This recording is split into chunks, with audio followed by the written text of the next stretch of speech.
எம்மோ எம்மோ fine மொத்தப்பட்டி 101.5. 101.5. இல்ல 101 இல்ல. ஐயோ நீங்க வேற ரெண்டே ஒன்னும் சொல்லாதீங்க. 1.5 கோடி அபராதம். ஓ 1.5 அபராதம். எதுக்கு? எம்மோ வரியை மறைச்சதுக்கு. அதாவது வந்து அபராதம் விதிக்கப்பட்ட வழக்கை வந்து எதிர்த்து இவர் வந்து வழக்கு போட்டார்ல, அது வந்து வருமான வரித்துறை வந்து இப்ப வந்து அது வந்து வாதம் பண்ணிருக்காங்க, கரெக்ட் தான் அப்படின்னு வாதம் பண்ணியிருக்காங்க. அதுதான் வந்திருக்கு ஃபிளாஷ் நியூஸ். அதுக்கு மேல ஏதாவது ஒரு டீட்டெயில் எடுக்கணும்னா நல்ல அந்த என்ன சொல்றது, இப்படிதான் அவங்க போட்டிருக்காங்க.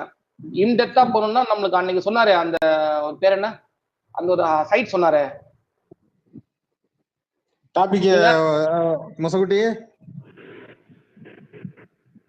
1. எவ்வளவு ஜிப்சி? 1.5 கோடி. 1.5 கோடி ரூபாய் 1.5 கோடி அபராதம். 1.5 கோடினே போடுங்க.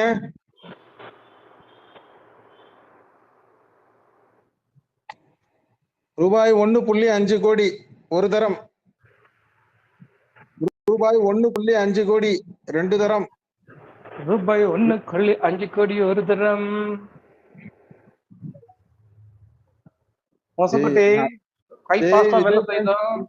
விஜய் ஃபேன்ஸ், நான் வீக்கா இருக்கேன்டா, மைக்க வாங்கிட்டு வாங்கடா.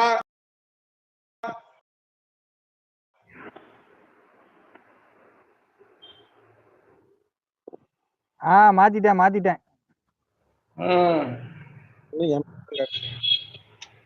பாத்தீங்களா, புது பீஸ கூட்டு வந்திருக்கேன். யாரு? பழைய பீஸ் தான். ஆர்டிஆர் ஒரு பையன் வந்திருக்கான், தம்பி வந்திருக்கான் திருப்பியும்.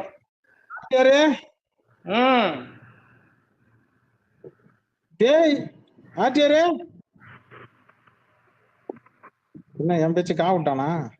சி வெக்கப்படுறான், பேசுவான். அவன் ப்ரௌசர்ல இது பண்ணிருக்கான், லாகின் பண்ணிருக்கான், அதனால கொஞ்சம் டைம் எடுக்குது, போன்ல இல்லையா. வருவான், பொறுமையா வருவான். இன்னொருத்தர் அனிமல் ஒருத்தர் வந்தாரு, அவரும் உங்களுக்கு கேட்டாரு, கீழே இருக்காரு. அப்படிங்களா? வணக்கம் அனிமல். அனிமல் கேக்குதுங்களா? கேக்குது சார், கேக்குது. வணக்கம். பேசுற மாதிரி பரிச்சயமான ஒரு குரலா இருக்கு. கவலைப்படாது சார், நான் எப்பவுமே நான் உங்க பக்கம் தான். இப்பதான் அந்த ஸ்பேஸ் போயிட்டு வந்தேன், பேடு ஸ்பேஸ், பட் ஸ்டில் நான் உங்க சைடு தான் சார், கவலைப்படாது.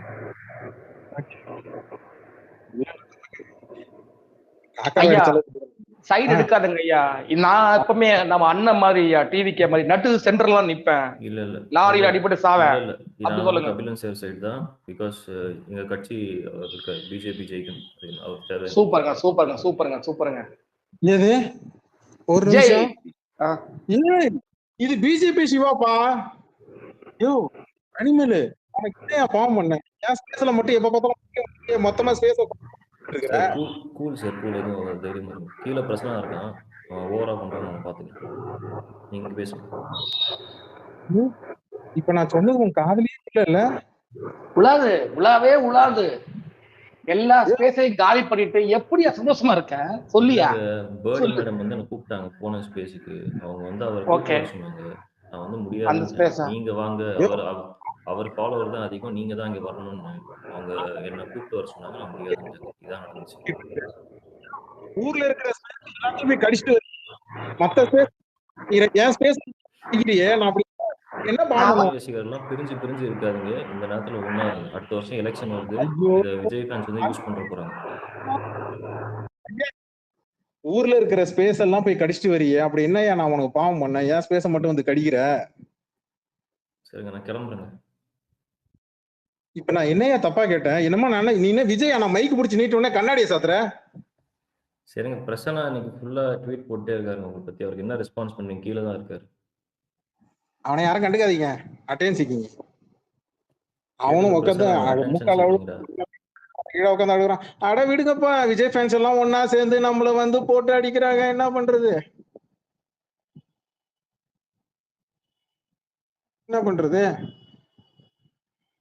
என்ன ஜிப்சி?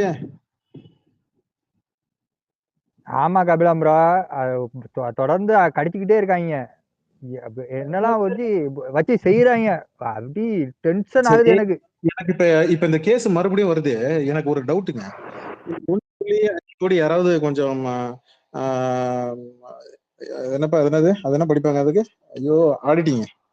ஏப்பா, யாராவது கீழே யாராவது ஆடிட்டிங் படிச்சிருந்தீங்கன்னா அதுக்கு என்ன படிக்கணும் ஜிப்ஸி? அது பேர் என்ன ஆடிட்டிங்க்கு? சிஏ. சிஏ படிக்கணும். சிஏ படித்தாலும் ஆடிட்டிங் பண்ணுவாங்களே. சரி ஐயா, யாராவது கொஞ்சம் கணக்கு கொஞ்சம் யாராவது கொஞ்சம் இந்த கணக்கெல்லாம் வேண்டாம், இது இந்த கேஸ் இது தெரிஞ்சாலே போதும். என்னது பிரேக் ஆகுது, கேக்குதா? இல்ல இதுக்கு அபராதம் போட்டு. ஆமா கபிலம் ப்ரோ, நீங்க பேசுறது இடையில பிரேக் ஆகுது. இப்போ கரெக்டா கேக்குது, பேசுங்க. இப்ப நான் பேசுறது பிரேக் ஆகுதா இல்ல விட்டு விட்டு கேக்குதா? இல்ல கரெக்டா கேக்குது, கரெக்டா. இல்ல இப்ப பிரேக் ஆகுது.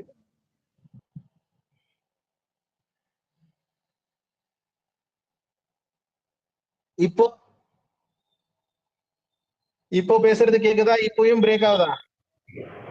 இப்ப கேக்குது, ஆனா நீங்க பேச ஆரம்பிக்கும் போது திருப்பியும் மறுபடியும் விட்டு விட்டு கேக்குதா? ஆமா ஆமா. சரி இருங்க, மறுபடியும் ரீஜாயின் பண்றேன், அப்ப மைக் கொடுங்க. ஓகே. ஆமா ஜிப்சி ப்ரோ, இது அந்த பழைய கேஸ் தானே, இந்த புலி படத்துல நடந்த கேஸ் தானே. அதுக்கு அபராதம் வீச்சிருந்தாங்க. அதுக்கு அவர் ஸ்டே வாங்கியிருந்தாரு. அது இப்போ திருப்பியும் அந்த கேஸ் நடக்குதா? எத்தனை வரி இருக்கு, அது ஒண்ணு இருக்கு. இல்லன்னா இந்த ரோல்ஸ் ராய்ஸ் கார் வரும்போது வந்த அந்த வரியா எதுன்னு தெரியல. அதனாலதான் விஷயம் தெரிஞ்சவங்களை கேட்டா தெரியும். என்னங்க பெரிய எனக்கு தெரியும். மொசக்குட்டி இவரு பிரசன்னா ஸ்பீக்கர் கேக்குறாருன்னு கொஞ்சம் பாருங்க. இல்ல ரிக்வெஸ்ட் எதுவும் வரல. போட்டாங்க கேட்கணும். சரி ஓகே விடுங்க. என்னங்க பெரிய பணம் பணம் பணம். இல்ல ஜிப்சி ப்ரோ, முதல் எலெக்ஷன்ல காலி பண்ணி அனுப்பிச்சிடணும், அதுதான் முக்கியம். அந்த புலி படத்தோட அந்த 15 கோடி கருப்பு பணமா இருந்தது அப்படிங்கறத புடிச்சிட்டாங்கன்ட்டு தான் காம்பவுண்ட் டாக்ஸா அடுத்த வருஷம் கட்டினாப்ல. ஆனா அதுக்கு ஃபைன் கட்டணும் அப்படின்னு சொல்லிட்டு 2019ல இன்கம் டாக்ஸ் டிபார்ட்மெண்ட்ல இருந்து கேஸ் போட்டாங்க. அந்த கேஸுக்கு தான் நாங்க ஃபைன் கட்ட முடியாது அப்படின்னு சொல்லியிருந்தாரு. அது கோர்ட் தள்ளி தள்ளி போட்டுக்கிட்டு இருந்தது. அது இப்போ வந்திருக்குது. அந்த மாதிரி தான் நினைக்கிறேன். சூப்பர். அதுதான் ஆக்சுவலா மெயின் கேஸ் அந்த புலி படத்துல அந்த 15 கோடி மாட்டினதுக்கு வரி அவர் காம்பவுண்ட் டாக்ஸா அடுத்த வருஷம் கட்டிட்டாப்ல. ஆனா மாட்டினது உண்மைதான், கருப்பு பணம் வச்சிருந்து மாட்டினது உண்மைதான், அதை ஒத்துக்கிட்டாரு. அதுல அந்த 15 கோடியில சில வருமானத்தை கணக்கு காமிச்சு, சில செலவு கணக்கு காமிச்சு இவ்வளவுக்கான பேலன்ஸ் இருக்குன்னு சொல்லிட்டு அடுத்த வருஷம் இன்கம் டாக்ஸ்ல காம்பவுண்ட் டாக்ஸா கட்டினாரு. அதுல வருமான வரித்துறை ஃபைன் போட்டிருந்தது. அதை 2019ல போட்டதுனால டெக்னிக்கல் ரீதியா அதை நாங்க கட்ட முடியாதுங்கிற மாதிரி அவர் சொல்லியிருந்தாரு. அதுக்கு கேஸ் நடந்துகிட்டு இருந்தது. அது ஸ்டே ஆகி போயிட்டே இருந்தது. அது இப்போ திருப்பியும் வந்திருக்குது போல. அதான் எனக்கு தெரிஞ்சு ஃபுல் பிக்சர் அதான். அதேதான் வருமான வரி தான் போட்டிருக்கு. கரெக்ட், அதேதான். நீங்க ரஜினி ரசிகர்கள் எல்லாரும் சேர்ந்து பிஜேபிக்கு சப்போர்ட் பண்ணுங்க இந்த வாட்டி.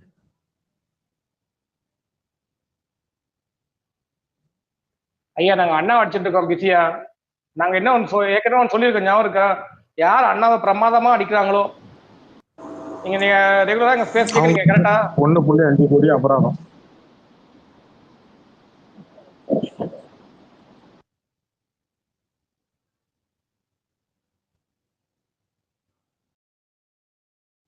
ஆமாங்க ப்ரோ, 1.5 கோடி அபராதம். கேக்குதா? கேக்குது. பட் அவரை தூக்கி விடுச்சு போல இருக்கு, போயிட்டா போல. எனக்கு ஸ்பீக்கர் காட்டுதே. Okay okay okay. இது பாலிமர் நியூஸ் மேல ஷேர் பண்ணிருக்கேன். ஹலோ சார், கேக்குதுங்களா? கேக்குது. ஐயா, யாராவது பேசுறீங்களா? இப்ப நாங்க பேசுறோம், கேக்குதா? ஹலோ, நாங்க பேசுறது கேக்குதா கபிலம் ப்ரோ? ஜிப்சி ஏப்பா என்னாச்சு? நல்லா தான் இருந்த மத்தியானம். எல்லாருக்கும் கேக்குது.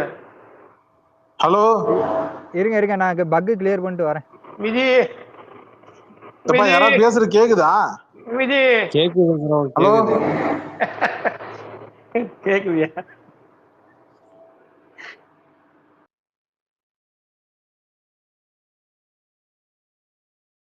இது நல்லா இருக்கு. கேக்குதா கபிலன் ப்ரோ? இப்ப கேக்குதா? கபிலன் ப்ரோவே காணுமே, என் கண்ணுல காட்டலையே. அது திருப்பியும் டிஸ்கனெக்ட் ஆயிடுச்சு. சூப்பர்யா, எனக்கு மட்டும் தான் கரெக்டா வேலை செய்யுது. நான் மட்டும் ஃபன் பண்ணிட்டு இருக்கேன். எல்லாரும் சேர்த்து சேர்த்து விளையாடுங்க. விஜய், கபிலனுக்கு மைக்கு வேலை செய்யலையா?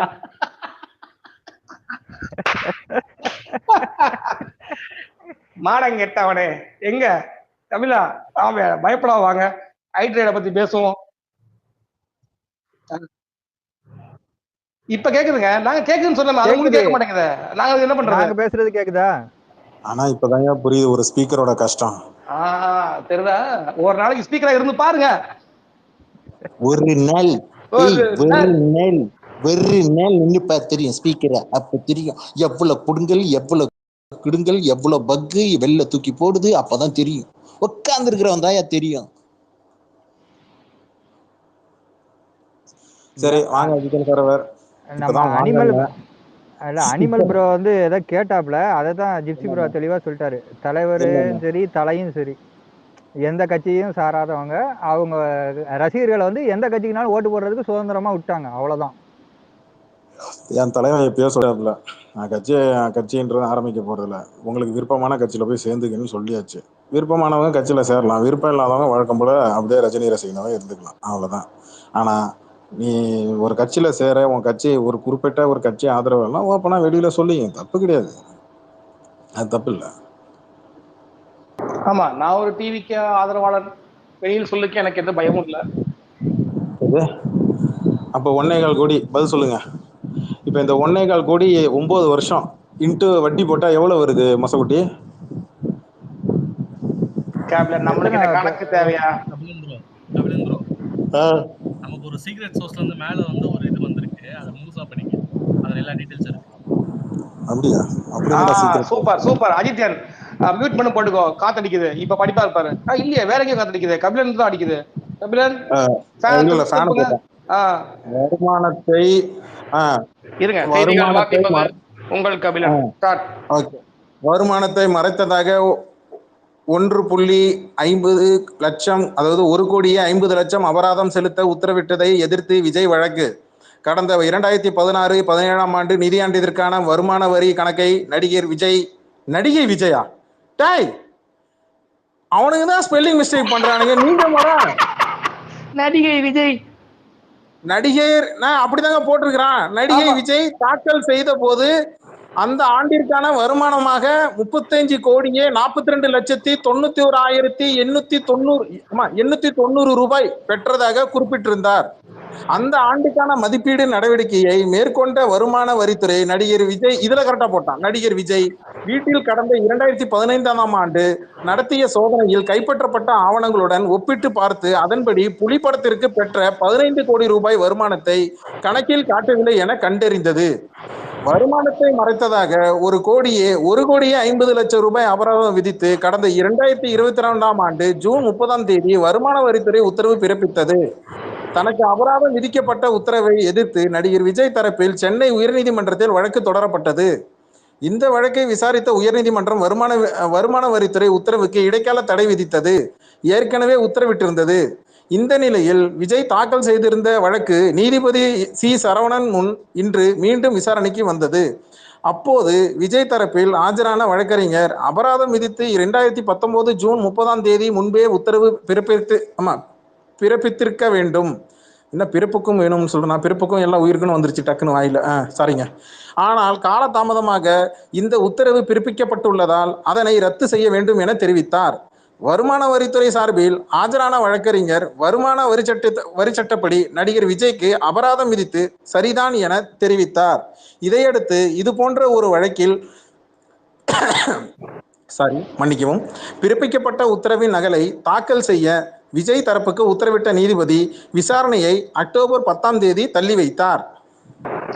என்னங்க பெரிய பணம் பணம் பணம் நான் பார்க்காத பணமா? என்ன பெரிய பணம் நான் பார்க்காத அபராதமா? நாங்க பார்க்காத அந்த அந்த காம்பவுண்ட் டாக்ஸ் கட்டிட்டா, அதனால வந்து டெக்னிக்கல் ரீதியா வந்து இது வந்து நாங்க வந்து ஃபைன் கட்ட வேண்டிய அவசியம் இல்லை அப்படிங்கிற மாதிரி சொல்லியிருக்காங்க. சரி. அதுக்கு வந்து பிரசிடென்சி இருக்குன்னு சொல்லியிருக்காங்க. கட்ட சரி. வேண்டாம் அப்படிங்கிற மாதிரி. ஆனா அது சரி. வந்து டிபார்ட்மெண்ட் முடிவு செய்யலாம் அப்படிங்கிற மாதிரியும் ஒரு தரப்பு வாதம் இருக்குது. சரி. இப்போ வந்து நான் என்ன கேக்குறேன், ஏற்கனவே 9 வருஷம் நீடிச்சு போச்சு. எப்ப புலி படம் வந்து எத்தனை வருஷம் ஆகுது? இப்ப இன்னமும் ஒத்தி வைக்கிறீங்க அப்படின்னா, இப்ப இதோட தீர்ப்பு எப்போ வரும்? அது வரும். இது வந்து சிவில் கேஸ் மாதிரி தானே கபிலம் ப்ரோ. இதெல்லாம் வந்து லேட்டா தான் டிலே ஆகும். சிவில் கேஸ் மாதிரியா? ஆமா, இது டிலே ஆகும். ஏன்னா நிறைய டிலே பண்ணுவாங்க. அண்ணா பார்க்காத காசாங்க கொடுத்து போட்டு அடுத்து கேஸ முடிப்பீங்களா? அதை விட்டுட்டு இது இப்ப இதெல்லாம் இமேஜ் பாதிக்கப்படுதுல்ல?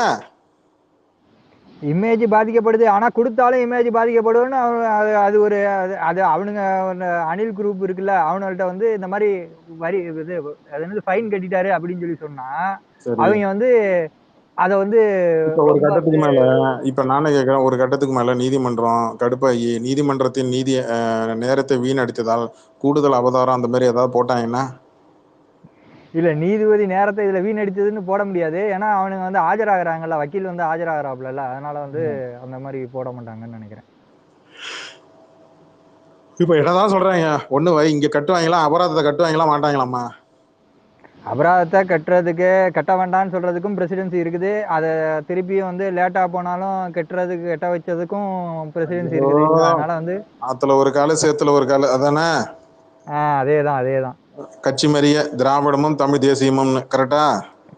அதைத்தான் நேத்து நாங்க அதுவே கிடையாதுன்னு சொல்லி லோயலாமணி சொல்லியிருக்கானே. என்னன்னு? திராவிடமும் கிடையாது, தமிழ் தேசியமும் நாங்க கிடையாதுங்க. நாங்க வந்து மதசார்பற்ற சமூக நீதி. நாங்க பைத்தியம் இல்ல, புரியல. சமூக நீதியா? அப்ப இந்த ரெண்டு கட்சிகளும், அப்ப திராவிடமும் தேசியமும் என்ன பேசுது? திராவிடம் என்ன பேசுது, சமூக நீதி என்ன பேசுது? ஆமா, விஜய் வந்து மொத மாநாட்டிலேயே அதைத்தான் சொன்னாரு. எங்களோட கொள்கையே வந்து திராவிடமும் தமிழ் தேசியமும் சொல்லிட்டாரு. இப்ப வந்து நாங்க எல்லாம் அதுக்கு சம்பந்தமே கிடையாதுங்கிற மாதிரி பேசிக்கிட்டு இருக்கானுங்க. உண்மையில பைத்தியம் ஆயிட்டானுங்களா என்னன்னு தெரியல. அணில் இல்ல, காட்டுவாசி அந்த மாதிரி. ஐயா, நீங்க வந்து சரி, உங்க கான்செப்டுக்கு வருவோம். நீங்க மாநாடு கட்சி தலைவர்கள் லிஸ்ட் ஏத்திக்கிட்டே போனீங்க. இப்ப என்னடா ஆனா இப்ப நீங்க வந்து கட்சியோட கான்செப்டே மாத்துறீங்க, கொள்கையே மாத்துறீங்க அப்படின்னா இது எனக்கு புரியல. சமூக நீதினு தனியா ஏதாவது கட்சி இருக்கு? அப்ப என்ன கம்யூனிஸ்ட் சமூக நீதி பேசுது, திராவிடம் சமூக நீதி பேசுது, எந்த கட்சி சமூக நீதி பேசல? அவங்கதான் முன்னாடி வந்து ஒரு மதசார்பற்றன்னு ஒண்ணு வச்சிருக்காங்கல்ல. மத சார்பற்றன்னா அப்ப நீங்க பிஜேபிக்கு எதிரான கட்சி மட்டும்தான். அப்ப மீதி இருக்கிற எல்லா கட்சியோட கொள்கையும் உங்க கட்சி கொள்கையா? இல்ல கபிலம் ப்ரோ, அதுலயே வந்து ஒரு பிரச்சனை இருக்கு. மத சார்புள்ள சமூக நீதினு ஒண்ணு இருக்குதா? அப்போ மத சார்பற்ற சமூக நீதி. ஆமா, எனக்கு தெளிவா குழப்பறாங்களே. நீ சமூக நீதி பேசுற அப்படின்னா நீ மத சார்பற்ற கொள்கை எடுக்கிறியா இல்ல மத சார்புள்ள கொள்கை எடுக்கிறியா?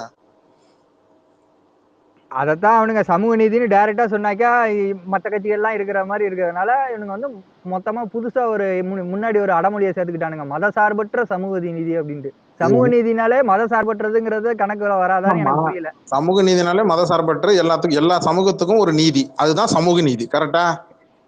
கரெக்ட். அப்புறம் என்ன நான் மத சார்பற்ற? அப்ப நான் இந்து அப்ப நான் மத சார்பற்றேன்னா அப்ப நான் இந்து கிடையாது, முஸ்லீம் கிடையாது, கிறிஸ்டின் கிடையாதுன்னா அப்புறம் வேற என்னதான் இருக்கு? என்ன இவனுங்களும் குழம்பிக்கிட்டு நம்மளையும் போட்டு குழப்பிட்டு இருக்கிறான். சமூக நீதினா எல்லா சமூகத்துக்கும் நீதி வழங்குவதுதான் அந்த கட்சியோட கொள்கை. அதான் சமூக நீதி. எல்லா சமூகத்துக்கும் சமமான நீதி, அதான் சமூக நீதி. அப்ப நான் என்ன கேக்குறேன், அப்ப நீ சமூக நீதினா சரி, அப்ப மத சார்பற்றனா அப்ப இந்து எடுத்துரு, முஸ்லீம் எடுத்துரு, கிறிஸ்டின் எடுத்துரு, அப்புறம் என்ன சமூகம் உனக்கு? அப்ப ஜாதி குறிக்கிறியா? அதுதான் எனக்கும் தெரியல. அதுல வந்து பெரியார்கிட்ட வந்து அந்த இறை நம்பிக்கை பத்தின கொள்கையை வந்து நாங்க கை விடுறோம்னு சொன்னதுனால இதுல முன்னாடி மத சார்பற்ற சேர்த்துக்கிட்டாங்க போல. சரி, நான் ஒரு கேள்வி கேட்கறேன். எனக்கு ரொம்ப நாளா ஒரு டவுட். இவனுங்க என்ன சொன்னானுங்க, திராவிடமும் தமிழ் தேசியம் சொன்னானுங்கல்ல. திராவிடன் வரும்போது பெரியார் எடுத்துக்கிட்டியா? ஆமா. தமிழ் தேசியம் வரும்போது நீ யார தலைவரா எடுத்துருக்கணும்? அதுதான் யாரையும் எடுக்கல. ஏன்? ஏன்னா அப்ப வந்து அந்த தலைவரை எடுக்கலாமா வேண்டாமா அப்படின்னு சொல்லிட்டு யோசிச்சுட்டே இருந்தானுங்க. ஏற்கனவே எடுத்தவங்க அடிப்பாங்க. ஐயா, அப்ப நீங்க எடுத்து போட்டு இல்ல, எனக்கு புரியல. நீங்க ஏங்க ஜிப்சி அப்படி பார்த்தா இங்க திமுகவோட அந்த இது வந்து கான்செப்டே பாத்தீங்கன்னா பெரியார் தானே. அவங்க எதுவுமே சொல்லலையே பெருசா. அவங்க பெருசா லைட்டா தான் அடிக்கிறாங்க, பாவம் பார்த்து விடுறாங்க. இன்னொரு இடத்துல கை வச்சா கொம்பட்லயே குத்துவாங்க. அதே மாதிரிதான் தமிழ் தேசியம் அப்படின்னு இவங்க எடுக்கிறாங்க. தமிழ் தேசியம் அப்படின்னா இப்ப யாரு விடுதலை புலி பிரபாகரன் தான் நினைக்கிறேன். கரெக்டா? இன்னொன்னு என்ன படையாச்சியார்னு கூட 2-3 பேர் ஃபவுண்டர்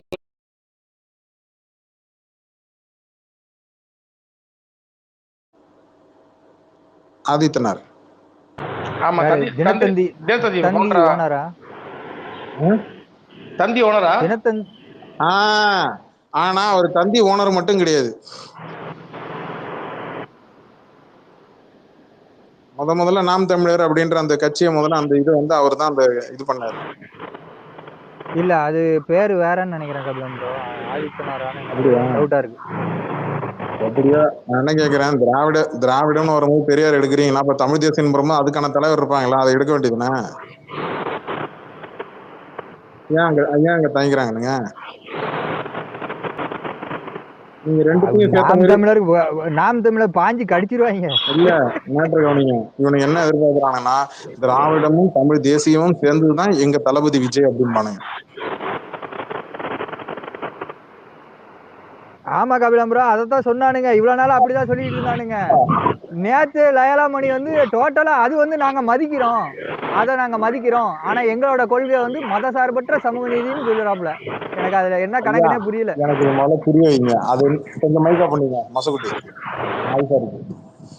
அது என்ன எனக்கு புரியல. அது என்ன மதசார்பற்ற சமூக நீதி? எல்லா சமூகத்துக்கும் நீதி அப்படின்றதுதான் சமூக நீதி. எனக்கு இது என்ன கண்டுபிடிக்கிறாங்களா? ராத்திரி முழுக்க உட்காந்து இதை வச்சுதான் ஒட்டுறானுங்களா? தெரியல கபிலம் ப்ரோ, மக்களுக்கே ஒரு குழப்பத்தை உருவாக்கிடணும் அப்படின்னு சொல்லிட்டு முடியல இருக்கானுங்க. சும்மா ஒரே இதை வச்சிருந்தோம்னா நீங்க மாசம் அதே கேள்வி கேட்பீங்க. மாசம் நாங்க ஆண்ட்ராய்டு மாதிரி அப்டேட் பண்ணிட்டே போவோம். நீங்க அப்ப திணறுவீங்க, கேள்வி கேட்க திணறணும் எங்க கிட்ட. இது எப்படி? இதெல்லாம் யாரையா எழுதி கொடுக்கறது? இப்போ கொள்கை தலைவர்ல எம்ஜிஆரையும் அண்ணாவையும் சைட்ல இப்போ ஆட் பண்ணலையா? அது மாதிரிதான் ஒண்ணுன்னா வரும். மாசம் புதுசா நாங்களே பண்ணுவோம். நீங்க திணறி போயிடுவீங்க. என்னங்க இது?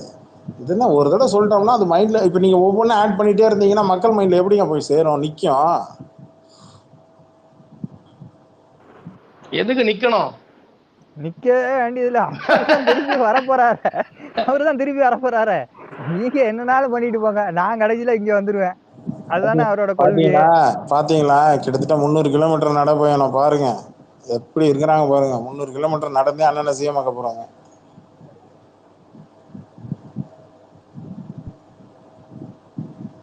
அண்ணன் 300 கிலோமீட்டர் நடந்தா, ரசிகர்கள் 300 கிலோமீட்டர் நடந்தா அண்ணன் சிஎம் ஆயிடுவார். இதே பக்கத்துல இருக்கிறவன் தரக்கிறான் பாருங்க, அஜித்தின் ஃபார்வர். அவனை கேளுங்க. அவன் போவான். டேய் நீ இந்த ஜப்பான் ஸ்பேஸுக்கு ஏதோ போய் அங்கே பேசிட்டு வந்தியடா, அப்படியே இந்த விஜய் ஃபேன்ஸ் ஒரு 4 பேரை கூட்டு போய் கேளு, அங்கே பேச வைடா. அவனுக்கு அங்கே ப்ரமோஷன் பண்ணிட்டோம் நாளைக்கு. வாடா இன்டர்நேஷனல். அங்க போனா ஜப்பான்காரன் தெரிச்சு ஓடுறோம். பரவாயில்லையா? உங்க விஜய் ஊருக்கு வரனா? அதானே உருண்டுகிட்ட வரனா? ஜப்பானுக்கு வரனா? உங்க விஜய் ஜப்பானுக்கு வரனா? அந்த பொண்ணை ஏதோ பாவம் கரியருக்கு ஹெல்ப் பண்ணணும்னு சொல்லி உட்காந்துட்டு இருக்கு. அதை போய் நீங்க கெடுக்க பாக்குறீங்க பாத்தீங்களா? கரியரா? டேய் நான் ஒண்ணு மட்டும் மன்னிக்க மாட்டேன்டா. ஆனா நீ அங்க போயிட்டு ஆன்லைன்ல மார்க்கெட்டிங்னு சொல்லிட்டு ஒண்ணு பேசினா பார்த்தியடா, டேய் நான் உன்னை மன்னிக்கவே மாட்டேன்டா. ஏன்டா கூகுள் ஆடுன்னு சொல்லி போய் கொடுத்தா அது பாட்டுக்கு தள்ளி விட போகுது. இதே இந்த ட்விட்டர் காரன்ட்ட போய் சொன்னா அவன் பாட்டுக்கு நிமிஷத்துக்கு ஒரு ட்வீட் நடுவில் கொடுக்க போறான். Is there any opportunities for டேய்? அதுவே பையன் ஐடியா இருந்தா நீ கேட்டிருக்கவே மாட்டேன். கரெக்டா? கேட்டிருப்பேன். என்ன நீங்க தம்பி வருங்காலத்துல ஜப்பான்ல போய் செட்டில் ஆகணும் உங்களுக்கு ஐடியாவே இல்லையா? தம்பி சூஷி தவிர வேற எதுவும் கொடுக்க மாட்டானுங்க. எந்த வச்சுக்க நூடுல்ஸும் சூஷி தான் கிடைச்ச வரைக்கும். பரவாயில்ல, நான் சாப்பிட்டு ஜப்பான்ல வேலை பார்க்கறேன். இப்படி சொன்னவங்க போனவங்க எல்லாம் வந்தாங்க, ஆனா மூக்கு இல்லாம தான் வந்தாங்க. மசுகுட்டி ஸ்பீக்கர் பாருங்க. செல்வ பாண்டியன் கை தூக்குறாரு பாருங்க. சொல்லுங்க. செல்வ பாண்டியன் வந்துட்டா போல. அவருக்கு வந்து சிங்கப்பூர் தான் முடியும். சிங்கப்பூர் வேற யாரும் கேட்கலையா ஜிப்சி ப்ரோ? செல்வ பாண்டியன் தான் கடைசியா கொடுத்துருக்கேன். அப்படியா? Okay okay. டிஎம் மனுச்சதான் பார்த்தேன். ஓகே. பேசாம அதுக்கு கேட்டீங்களே. இல்ல நீங்க கேட்டீங்க. திக ஃபர்ஸ்ட் ஆரம்பம் திராவிடர் கழகம், அதுல இருந்து அதிமுகன்னு மாறுச்சு. அதுல இருந்து வந்ததுதான் எல்லாமே, மத்த எல்லாமே மறுமலர்ச்சி திராவிட கழகம், தேசிய முற்போக்கு திராவிட கழகம், இப்படி ஆரம்பிச்சது. இப்படித்தான் வரும் எல்லாமே. எனக்கு கொடுக்குறாரு பாத்தீங்களா அவரு? ஒரு நிமிஷம் சொல்ல மாட்டேன். ஜிப்சி கொடுக்கணும் எனக்கு கொடுக்குறீங்களா? ஏன் நீ ஒரு நாள் நான் ஸ்பீக்கர்ல இருந்தா நல்லா தானே இருக்கு. இல்ல நீங்க வாங்கிக்கோங்க, காரணம் தான் சொல்றேன், நீங்க வாங்கிக்கோங்க. சரி சொல்லுங்க சொல்ல மாட்டேன், நீங்க பேசுங்க. இல்ல அதுல இருந்து எத்தனை திராவிட கழகம்? நாங்க அதுக்கு மாற்று. எதுக்கு மாற்று? திராவிடத்துக்கு மாற்று என்னது? தமிழ் தேசியம் இல்ல பிஜேபி? ஆமா ஆமா, பிஜேபி நம்ம அந்த இதுலயே கொண்டு வர முடியாதுல்ல, அது தனியா நம்ம இந்த இருக்கட்டுங்க. லிஸ்ட்லயே கொண்டு வர ஆனா முடியாது. அது ஓகே ரைட்டு. நான் என்ன சொல்ல வரேன்னா, திராவிடத்துக்கு இந்த பக்கம் ஒரு சைடு நீங்க ஆப்போசிட்ல ஹார்ஷா இங்க பிரச்சாரம் பண்றது தமிழ் தேசியம், அதுக்கப்புறம் பிஜேபி. இதுல கரெக்டா? இதுல நாம் தமிழர் தான் அவர் வச்சுட்டாரு. நாங்க இல்லைங்க, எப்படி வைக்க முடியும்? நான் நாங்க பல தமிழக வெற்றி கழகம். இல்ல கரெக்ட் தான். நான் என்ன தமிழகம் சொல்றேன்னா, எப்பயுமே என் கேள்வி என்னன்னா, இங்க லீடு எடுக்கிறது யாரு? இப்ப எங்க திரும்பினாலும் இப்ப இந்த அரசியல் கட்சி எப்ப திமுக எதிராக இந்த அரசியல் கட்சி தான் பேசுது போகுது அப்படின்ற ஒரு கான்செப்ட். நான் என்ன கேக்குறேன்னா, இங்க ஓவர்டேக் பண்ணிட்டு முன்னாடி பிஜேபி இருந்தது, அப்புறம் இப்ப தமிழ் தேசியம் சீமானு, இப்படிதான் 2 பேருக்குள்ளதான் போயிட்டே இருக்கே தவிர அண்ணன் ஆட்டத்திலே சேர்க்க மாட்டேங்கிறீங்க. ஒரு ஆட்டத்துக்கு வர விருப்பம் இல்லையா? எல்லாத்துக்கும் ஈக்குவலா வந்து இறங்கி நிக்கணுமா இல்லையா? காலையில ஒருத்தர் போட்டிருந்தாரு, அவர் முத்தலிஃப் ஒன்று போட்டிருந்தாரு, சரியான வசனம் அது. சிஎம் ஆகணும்னு ஆசை இருக்குல்ல, அப்ப பேச தெரிய மாட்டேங்குன்னு ஒன்று சொன்னார். Concept correct. நீங்க பேசி தான் அரசியல்வாதி ஆகணும். பேசினாதான் அரசியல்வாதி,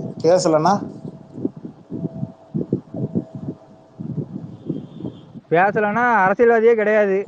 அது வியாதி. சில பேர் வந்து பேசியே ஜெயிச்சிருக்காங்க அப்படின்னு சொல்லிட்டு பேசிக்கிட்டு இருக்காங்க. பேசிதான் ஜெயிக்க முடியும். மறுமலர்ச்சி திராவிட கழகம் சொன்னாரு மதிமுக. அவர் ஆரம்பிக்கும் போதுதான் எம்மா கூட்டம், நிறைய பேர்லாம் எடுத்து சொல்றாங்க. போய் யூடியூப்ல போய் எடுத்து பார்த்தோம்னா தெரியும் அந்த அவரோட கூட்டம் என்ன, கட்சியோட செல்வாக்கு என்னன்னு. இன்னைக்கு வேணா கம்மியா இருக்கலாம், ஆனா அன்னைக்கு வந்து 90s பயங்கரமான செல்வாக்கு இருந்தது. அந்த மாதிரி அந்த கட்சி ஒண்ணு உருவாக்கும் போது அப்ப உருவாக்கி ஃபார்ம் பண்ணாதான், அதுக்கப்புறம் அதோட கட்டமைப்பு தான் அதை தாங்கும். நான் என்ன கேக்குறேன், நீங்க டிஎம்கேல இருந்தீங்க, இதெல்லாம் எப்படி உங்களுக்கு தெரியுது? இது ஆமாண்டா, முடி பண்ணிருங்க, தூக்கி எனக்கு சாலை தூக்கி எனக்கு தோல்ல போட்டுருங்க. கபிலம்புரா, கொஞ்ச நேரத்துக்கு முன்னாடி நீங்க பிஜேபினாங்க, நீங்க பிஜேபிக்கு பயங்கரமா சப்போர்ட் பண்றீங்கன்னாப்ல. ஏங்க எல்லாரும் பாருங்க, கருப்பு சிவப்பு ரெண்டுமே இருக்கா? இத நம்ம பேசு இங்க வந்து கபிலன்ட்ட பேசும்போதே நம்ம திமுக குரூப்ல சேர்ந்துருவோம். ஐயா ஐயா, இல்ல மனசாட்சியோட சொல்லுங்க, நான் பேசும்போது திமுக வாடையா வருது? ஆமாங்க, நீங்க 200 ரூபாய்க்கு விலை போயிட்டீங்க. முடின்றது கருப்பாதான்டா இருக்கும், பேக்ரவுண்ட் சிவப்பா இருக்கே. நம்ம இங்க வந்து ஸ்பேஸ்ல பாக்கும்போது கொஞ்சம் தனியா தெரியுமே அப்படின்றது. இன்னைக்கு டேட்ல அண்ணனை அடிச்சா அவன் திமுக, நீங்க அடிக்கிறீங்களா இல்லையா? ஐயா, எனக்கு அதுதானே ஃபுல் டைம் ஜாப். அப்பா வேற வழியே இல்ல, இப்போதைக்கு அந்த பெயிண்ட் தான். அண்ணன் அடிக்கிறதுல திமுக, இன்னைக்கு அதான் பெயிண்ட். டெய்லியா வந்து ஒரு ஸ்பேஸ்க்கு 200 ரூபாய் கொடுக்குறாங்க, அதை நாங்க முடிவு பண்ணுவோம். ஐயா சாமி, கொடுத்தா நல்லா இருக்கும், செலவுக்காக ஆகும். கொடுக்குற 200 ரூபாய் ஆளுக்கு 100 ரூபாய் பிரிச்சுக்கலாம். ஆமா சரி, அப்ப 300 ரூபாய் கொடுத்தா ஒரு பிரியாணி 300 ரூபாய், அது என்ன கணக்கு? அதெல்லாம் வாங்க தேவையில்ல. 300 ரூபாய் கொடுக்குறோம் தான்டா சொல்றானுங்க, ஆனா 300 ரூபாய் கண்ணுல காட்ட மாட்டேங்கிறானுங்கடா. ப்ரோ நான் என்ன சொல்றேன், விஜய் ஃபேன்ஸுக்கு அரசியல் தெரியல, நம்மளாச்சும் கொஞ்சம் கத்து கொடுப்போம், இதுதான் அரசியல். அவனுக்கு ஸ்பேஸ் ஒன்று போட்டிருந்தானடா, போயிட்டு உட்காந்து லிசனர்ல போய் உட்காந்து அவனுக்கு கவனிக்கல, நான் வந்திருக்கிறேன். அவன் என்ன பண்றான், நைட்டு ஸ்பேஸ் உட்காந்து பேசுறானு. ப்ரோ இங்க இதெல்லாம் வந்து இங்க ஊடகங்கள்லாம் நடுநிலையா இல்லை ப்ரோ. சரி, உனக்கு முட்டு கொடுத்தா உனக்கு ஊடகங்கள் நடுநிலை, உனக்கு முட்டு கொடுக்கலன்னா ஊடகங்கள் நடுநிலை இல்லை. சரி, அப்ப நான் என்ன கேட்கறேன், இப்ப எந்தெந்த ஊடகங்கள்லாம் உனக்கு நடுநிலை? பிஹைண்ட் ரூட்ஸ் அது நடுநிலையா? சரியா? யூடியூப் சேனல்ல அதான் சொல்றேன், பிஹைண்ட் ரூட்ஸ் அவனுக்கு நடுநிலை சேனல்லாம். சரி, அவனுக்கு யூடியூப் சேனலுக்கே வருவான். அடுத்தது நீ டிவி சேனலுக்கு சொல்ல நினைச்சிட்டு இருக்காத, நான் யூடியூப் சேனலுக்கே வரேன். சரி, இந்தியா கிளிட்ஸ். அப்புறம் அடுத்தது என்னப்பா, ஏகப்பட்ட சேனல் ஒன்று வந்துருச்சு இப்போ ரொம்ப ஃபேமஸ். அது பேர் என்ன, அவார்ட் ஃபங்க்ஷன்லாம் நடத்துமே, சினி உலகம், பிளாக் ஷீப், வலைப்பேச்சு அரசியல் கட்சி சேனல் தானே, அதுதான் வாங்கிட்டாங்க. இப்ப என்ன நீங்க சேனல் கேட்டீங்க சொன்னாச்சு, அது எந்த யாரு நமக்கு என்ன தெரியும்? பிஹைண்ட் ரூட்ஸ் எல்லாம் எனக்கு தெரிஞ்சு விஜய் பத்தி நெகட்டிவா போட்டதே கிடையாது. அம்மா நாள், அதாவது இன்னைக்கு அன்னையர் தினம் அன்னைக்கு எல்லாரும் என்ன பண்ணுவாங்க, அன்னையர் தினம் பத்தி போயிடுவாங்க, இல்ல மத்த பொதுவா அந்த சிறப்பு இதை போடுவாங்க. ஆனா அன்னையர் தினம் அன்னைக்கு இவங்க யாரை கூப்பிட்டு வச்சு பேட்டி எடுத்தாங்க தெரியுமா உங்களுக்கு? விஜய் அம்மாவை. யார் இது சட்டை கிழியுது? இல்ல புரியல. அவருக்கு மட்டும்தான் அம்மா இருக்காங்களா? அப்ப நமக்கெல்லாம் நம்மலாம் எப்படி பிறந்தோம் அப்புறம்? என்னமோ அண்ணன் எனக்கு என்னமோ கோவப்படுவாங்க. என்ன உனக்கு நான் என்ன சொல்றேன், நீ முட்டு கொடு, ப்ரமோஷன் பண்ணு, தப்பு இல்லை. ஆனா அதுக்கு ஒரு கான்செப்ட ஒரு லாஜிக்கோட பண்ணுன்ற. ப்ரோ உங்களுக்கு இருக்கு ப்ரோ. நீங்க உங்க அண்ணன் மேல கேஸ் போட்டீங்களா? போட்டீங்களா சொல்லுங்க. தமிழ்நாட்டுல யாரும் பண்ண மாட்டான் அந்த மாதிரி. அப்புறம் உங்க தகுதி வேண்டாமா? இல்ல ஐ மீன் தமிழ்நாட்டுல இருக்கக்கூடிய பணக்காரன் யாரும் செய்ய மாட்டான் அந்த மாதிரி. மனுஷன் செய்ய மாட்டான். என்ன பணக்காரன் யாரா? நீங்க வேற அது யூனிக் கபிலம் ப்ரோ, யூனிக். அதாவது தனித்துவமான ஆளா தெரியணும்ல. Different piece. அம்மா மேல கேஸ் போட்டவங்க கூட்டத்தையா தமிழ்ல அந்நியர் தினத்துக்கே பெருமை. அம்மா மேல கேஸ் போடணும், அந்நியர் தினத்தை கொண்டாடணும். அதான் கான்செப்ட். ஜிப்சி இப்பதாங்க கட்சி ஆரம்பிச்சுட்டு வராப்புல. கட்சி ஆரம்பிச்சுட்டு இப்பதானே வந்திருக்கிறாப்புல. கொஞ்சம் தவழ விடுங்க, குழந்தைய தவழ விட்டு அப்புறம் நடக்க விடுங்க. தவளட்டும், யாரு வேண்டாம்னா நல்லா தவளட்டும். கொஞ்சம் அதுக்குன்னு ரோட்லயே தவழுவீங்க, வண்டி அடிபட மாட்டீங்களா? ஓரமா தவளுங்க. அதெல்லாம் வந்து இப்பதாங்க கொஞ்சம் கொஞ்சம் அரசியல் கத்துக்கிட்டு வரானுங்க. நாளை பின்ன இப்ப கூட்டம் நடத்துறது, போறது வர்றது, எப்படி பேனர் கட்டுறது, எப்படி வந்து லைட் செட் வைக்கிறது, எப்படி வந்து கூட்டத்தை வந்து கட்டுப்படுத்துறது, அப்புறம் வந்து அவருக்கு பாதுகாப்பு, இதெல்லாம் வந்து நம்ம கொஞ்சம் இதெல்லாம் கண்டுக்கூடாதுங்க. நம்மளாம் கூட்டத்தை கட்டுப்படுத்த சொன்னீங்களே, கூட்டம் வந்துதான் அது வந்து 5 கோடி பேர் வந்திருக்காங்க அஜித்யன். 5 கோடி எல்லாம் வந்து இங்க பாருங்க, அதனால அப்படிலாம் கிடையாது. ஒரு 1.5 லட்சம் 2 லட்சமோ 2.5 லட்சம் வந்திருப்பாங்க. அவ்வளவுதான். அதிகபட்சம் 1 to 1.5 அவ்வளவுதான் வந்திருப்பாங்க. நாகப்பட்டினத்துல வேற 100 பேர் தான் பார்த்தேன். எண்ணி பார்த்தா கூட 100 பேர் வரல. அது ஏஐல வச்சு எடிட் பண்ணி இங்க வந்து டிவிக்கு எதிராக இங்க இது பண்றாங்க. அது வந்து திட்டமிட்டு வந்து எடுத்துக்கப்பட்ட ஒரு செயல். அதனால நான் என்ன சொல்றேன்னா, ஒரு விஷயம் புரிஞ்சுக்கோங்க, வளரும் கட்சியை வளர்த்து விடுங்க. 2 கட்சி மாத்தி மாத்தி இது பண்றாங்க. இந்த கட்சி ஒரு தடவை வந்தா என்னங்க, நம்ம ஏன் இவர் முகத்துக்காக நம்ம ஏங்க ஓட்டு போடக்கூடாது?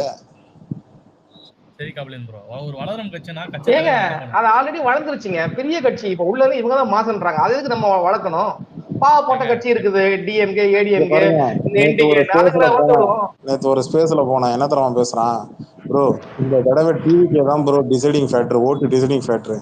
இன்னைக்கு நாளைக்கு டிவிகே இல்லாம திமுகவிலையும் ஜெயிக்க முடியாது, அதிமுகவிலையும் ஜெயிக்க முடியாதான். இல்ல இல்ல இங்க பாருங்க, அவன் எவ்வளவு அப்பட்டமா அண்ணன் இல்ல கபிலன் இருங்க தெரியும், அவன் எவ்வளவு அப்பட்டமா அண்ணன் வந்து தோப்பாருன்றத பாலிஷா சொல்லியிருக்கான் பாருங்க. டிசைடிங் ஃபேக்டர்னா ஜெயிக்க மாட்டான்னு தெரிஞ்சு போச்சு. அது அவன் எப்படிலாம் சொல்றான், அதை வேற ஒரு கூப்பிட்டு குரூப் வந்து கேட்டுட்டு இருக்கு. இல்ல ஜிப்சி ப்ரோ, அதுல என்ன பிரச்சனைனா எப்படியும் ஜெயிக்க மாட்டாருன்னு தெரிஞ்சு போச்சு. நம்ம அந்த கட்சிக்கே ஓட்டு போட்டுருவோம், ஜெயிக்கிற கட்சிக்கே ஓட்டு போட்டுருவோம் அப்படின்னு சொல்லிட்டு போட்டாங்கன்னா என்ன பண்றது? இல்ல இதுல நேக்கா ஒண்ணு வச்சாங்க ஒரு வேலை. என்னன்னா, நாங்க ஜெயிக்கிறோமோ இல்லையா, ஆனா எடப்பாடியை ஜெயிக்க வச்சிரும் அப்படின்னு சொல்லி வேற ஸ்பேஸ்ல பேசினானுங்க. கவனிச்சிங்களா அதை?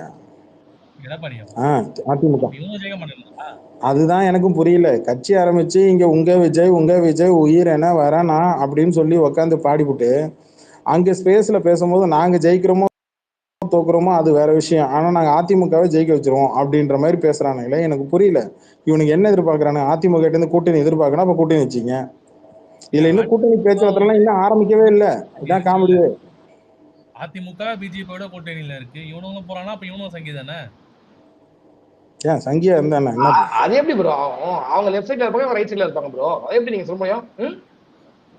நான் என்ன சொல்றேன், பிஜேபின்னு சொல்றேன், அது என்ன சங்கின்னு சொல்றேன். அப்புறம் ஒருத்தரை நம்ம இறக்கி பேசணும், அப்புறம் நமக்கு திமுக சாயம் பேசுறாங்க. பொதுவா இருப்போம். பிஜேபி தானே. அதான் இத கேட்டா நம்மள திமுக பானுங்க, எங்க மேல காய் சாயம் பூசுதும் பானுங்க. இல்ல அது கூட பரவாயில்ல கபிலன். இப்ப நீ யாரு ஓட்டு போடுவ சத்தியம்னு சொல்லுன்றானுங்க. இதான் ரொம்ப டூ மச்சா போகுது கபிலன். பேசுறதுன்னா யாரு ஓட்டு போட்டு சொல்லிட்டு தான் பேசணுமா என்ன? எது ஜிப்சி அடுத்தது எனக்கு தெரிஞ்சு பால் சொம்போட வந்துருவானுங்க போல இருக்கு. பால் மேல சத்தியம் பண்ணு அப்படின்றானுங்க போல இருக்கு. அதத்தான் ஆல்ரெடி கேட்டுக்கிட்டு இருக்கானுங்க. நான் இங்க பாலை வச்சிருக்கேன், நீ அங்க இருந்தே சத்தியம் பண்ணு எந்த கட்சிக்கு ஓட்டு போட போற அப்படின்னு. அந்த அளவுக்கு சொம்பு மேல நம்பிக்கை இல்ல டிவி கேல தேங்காய் வெத்தலை மேல தேங்காய் வச்சு வாங்குவாங்க சத்தியம். இங்க பால் கிடையாது. இல்ல ஏமா என்னங்க பெரிய பணம்னு பேசுறாரு. அதுவே வந்து ஒரு தலைவர் வந்து பேசுனது ஒரு மாநாட்டுல, ஆமா, நீங்க அதையும் என்னங்க காப்பி பெரிய அடிச்சு காசு பேசுறீங்க. காசு சொல்லுங்க சொல்லுங்க. விஜயகாந்த் என்னங்க பெரிய காசு காசு காசு, நாளைக்கு கட்டண ஏன்னா போகும்போது அண்ணா கோரி கூட அத்துதான் விடுவா அப்படின்னு சொன்னத அண்ணன் வந்து காசை வந்து பணம் பணம் மாத்திட்டாரு, அவ்வளவுதான். அது அன்னைக்கு நான் போட்டேன் வீடியோ, அண்ணனை நீங்க கவனிக்கலையா? அதுல நீங்க போட்டீங்க, அவரும் கபிலன் பூவும் போட்டிருக்காரு. ஆமா என்ன இருந்தாலும் அண்ணனை ஃபாலோ பண்ணிட்டு இருக்க வேண்டிய அண்ணனை அப்படியேவா ஃபாலோ பண்ணணும்? ஆமா. அது மாதிரி விஜி விஜி விஜின்னு எல்லாரும் அவரை கூப்பிடுவாங்க விஜி, அதையும் நீங்க சொல்ல மறந்துட்டீங்க. இல்ல விஜய் விஜய் வந்து ரஜினி சாரை வந்து விஜய் சார் விஜயை கூப்பிடுங்க அப்படின்னு சொல்லி விஜயகாந்த் சாரை பேசிருக்காரு. ஆனா இன்னைக்கு அண்ணன் வரைக்கும் எங்க சொல்ற வேணாலும் அண்ணன் ஆசைப்படுற விஜய் வந்து விஜயகாந்த். ஆனா அண்ணனுக்கு நடக்க போற விஜய் வந்து வாழ்வே மாயம் விஜய் தான் நடக்க போகுது. விஜய் விஜய் விஜய் அந்த விஜய் தான் வரப்போகுது. வாழ்வே மாயம் இல்ல, சாரி, அது என்ன படம்? மூன்றாம் பிறை. மூன்றாம் பிறை. ஆனா வாழ்வே மாயம் டைட்டில் ஆல்ரெடி பேப்பர்ல வேற நடிகைன்னு போட ஆரம்பிச்சிட்டானுங்க, அது வேற கஷ்டமா இருக்குது. இல்ல அஜித்யான் படம் பேர் மூன்றாம் பிறை, ஆனா அண்ணனுக்கு இன்னும் வைக்கும் போது வாழ்வே மாயம் நல்லா இருக்குல்ல டைட்டில். அண்ணனுக்கு வாழ்வே சூன்யம். சாரி, அவர் அண்ணனுக்கு கூப்பிட்டு மாமா சொல்லிக்கிறது. மாமாக்கு மரியாதை கொடு. என்ன ஒரு ஸ்பீக்கர் சத்தத்தை காணோம், என்ன சைலண்ட்? என்ன மேல் பண்றோம்? கோஸ்டே சரியா கிடையாது, அந்த கோஸ்ட்லாம் சரி கிடையாதுப்பா. கரெக்டா சொன்னப்பா. என்னாச்சுப்பா? இந்த கோஸ்ட பத்தி தான் பிராந்து, கோஸ்டே சரி கிடையாது. சாரி, கொஞ்சம் கண்ணு அசந்துட்டேன். சொல்லுங்க. கண்ணு அசந்துட்டீங்களா? நாங்க எவ்வளவு அழகா அண்ணனை பத்தி அடிச்சிட்டு இருக்கோம். மாமாக்கு மரியாதை கொடு. மாமா தாய் மாமர். தாய் மாமா கொடு. அண்ணா எல்லாம் விட்டாச்சுப்பா, இப்ப நல்லா மாமாவனே போட்டுட்டு போயிட்டேன். அவரே ஆசைப்படும் போது நம்ம எதுக்கு அதை விடணும்? தாய் மாமரு வாய் மாமரன்ட்டு தாய் மாமன்னா முதல்ல செஞ்சு சீர்வரிசை செய்யணும். செய்ய வரீங்களா சீர்வரிசை? கபிலன் அவர் முதல்ல இளைய தளபதியா இருந்தாரு, அப்புறம் தளபதியா மாறினது. அது மாதிரி அண்ணன்ல இருந்து இப்ப மாமா ஆயிட்டாரு. அடுத்தது தாத்தா, அப்படி அப்படி ஒண்ணுனா போவாரு. இப்ப அண்ணால இருந்து மாமாக்கு வந்திருக்காரு, அவ்வளவுதான். இப்படி நீங்க சிஎம் ப்ரமோஷன் அப்படின்ற மாதிரி கவுன்சிலர்ல இருந்து ஆரம்பிச்சு படிப்படியா? ஆமா ஆமா ஆமா ஆமா. கால் கடுக்க நின்னு பத்திரிக்கைக்காரங்க மைக்க நீட்டுறாங்க, கண்டுக்காம போயிட்டானா டேய் மென்டலே அப்படின்னு சொல்லி இல்ல மசோட்டி, நீங்க நல்லா கவனிச்சு பாருங்க. அங்க மைக்க நீட்னா இது வரைக்கும் பேட்டியே கொடுக்கல. உண்மைதான், மைக்க நீட்னா பதறுது, பயப்படுறாப்புல. நீங்க என்ன பேசணும்னு உங்களுக்கு தெரியல. 3 பக்கம். ஏங்க ஒரு மாவட்டத்துக்கு என்ன சொல்லியிருக்காங்க, அசைன்மெண்ட் ஹோம்ஒர்க் என்ன கொடுத்துருக்காங்கன்னா, அங்க ஜான் ஆரோக்கியசாமி அங்க ஆதவர்ஜுனா என்ன ஹோம்ஒர்க்னா, ஒரு மாவட்டத்துக்கு போனீங்கன்னா உள்ள எத்தனை ஏரியா, 2 ஏரியாவா, அங்க போயிட்டு வந்துடணும், 2 மாவட்டத்தை கவர் பண்ணிட்டு வாங்க அப்படின்றதான் இங்கே அசைன்மெண்ட். அது முடியல. ஃபர்ஸ்ட் ட்ரிப்ல திருச்சியில 3 ஏரியா வச்சு பார்த்தாங்க, பெரம்பலூருக்கு இன்ன வரைக்கும் போக முடியல. அது கடைசியா இந்த பக்கமா வர முடியலையா, அந்த பக்கமா அப்படியே சுத்தின்னு வா, அப்படி வரும்போது பெரம்பலூரை டச் பண்ணிக்கிறது அடுத்த தடவை. ஏதோ சேலம் போக வேண்டியதாம கேன்சல் ஆயிட்டு இப்ப வேற ஏதோ அடுத்து எங்க மசகுட்டி சேலம் கேன்சல் ஆச்சாம? அப்படியா? ஆமா ஆமா. அடுத்தது ஸ்ட்ரெயிட்டா ஏர்வாடி கபிலன், ஏர்வாடி.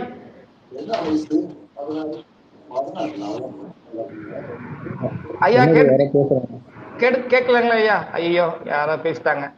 அஜித்யன் என்னையா நீ மீட் போடியா? கபிலன் அடுத்தது ஏர்வாடி போறாரு அண்ணா, ஏர்வாடி. அங்க போய் என்ன பண்றது? அங்கதான்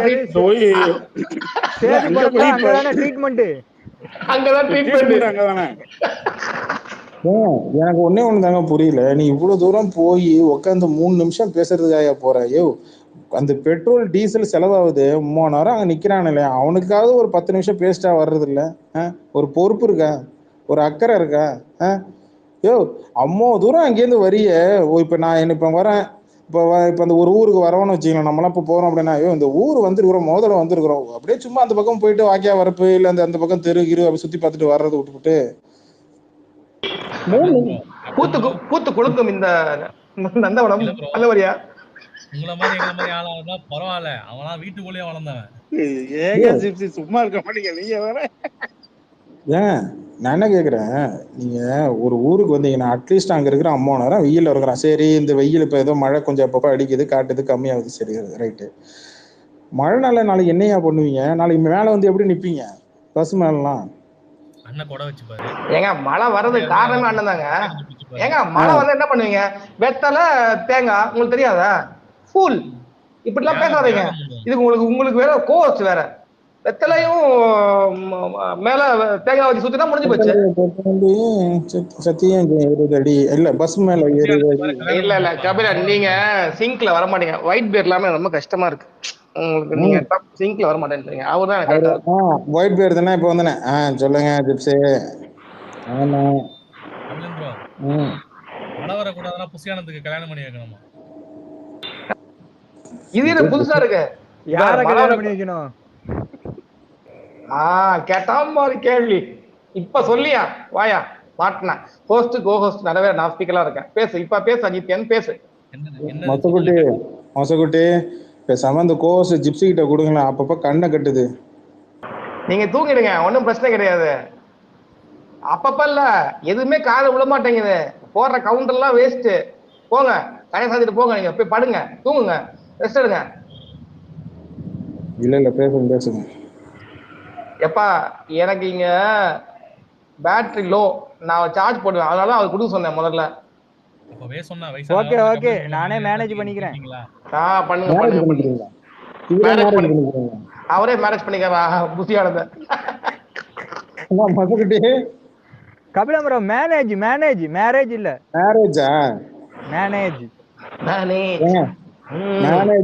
சமாளிச்சுக்கிறேன்னு சொல்லுங்க தமிழ்ல. இதுக்கு தான் தமிழ். இப்ப புரியுதா தமிழோட அருமை, எமது பெருமை?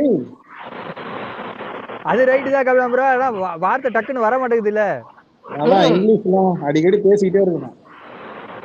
பார்த்துக் கொள்கிறேன் அப்படி வேணா சொல்லிக்கலாம். அப்படி யார பாக்குறீங்க? ஸ்பேஸ். புரியுதா ஜிப்ஸி? இப்ப போதுமா அந்த கவுண்டர்லாம்? இப்ப அடிச்ச கவுண்டரோட இது கவுண்டரே தேவலாம். சரி, விஷயத்துக்கு வருவோம். இப்ப எனக்கு ஒரு கேள்விங்க ஜிப்ஸி, எனக்கு ஒரு ரொம்ப நாள் டவுட்டு. இப்ப இங்க தமிழ்நாட்டில் இருக்கக்கூடிய மாவட்டங்கள்ல நீங்க சுற்றுப்பயணம் பண்ணி முடிக்கிறதுக்குள்ள உங்களுக்கு டைம் பத்தாது, 6 மாசமே பத்தாதுன்னு சொல்றாங்களே, உண்மையா? ஆமா, பின்ன இவங்க போற ஸ்பீட்ல பார்த்தா ரியலே அது. ஒரு மாவட்டத்துல எனக்கு தெரிஞ்சு மிஞ்சி போனா 10 நிமிஷம் 15 நிமிஷம் பேசுறான் ஆளு.